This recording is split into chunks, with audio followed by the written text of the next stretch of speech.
হায় হায়, কেমন করে এলাকাবাসীদের মারিয়াম কাছে আলাইহিস আমি সালামের আমার মুখ ঘটনা দেখাবো? সম্পর্কে বিয়ে করি নাই, মিজানুর স্বামী নাই, রহমান আজহারী কি কিন্তু বলছে পেটে সেটা সন্তান শুনুন। চলে এসেছে। হায় হায়, এলাকায় কেমনে মুখ দেখাবো?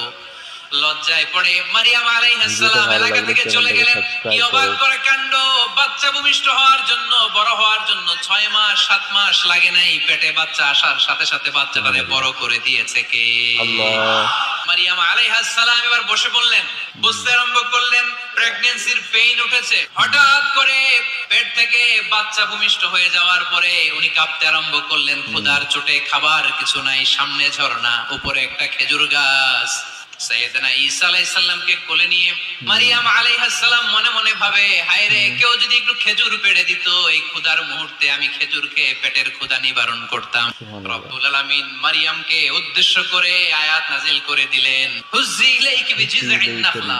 এর মানে হচ্ছে মারিয়াম কেউ পেড়ে দিবে না।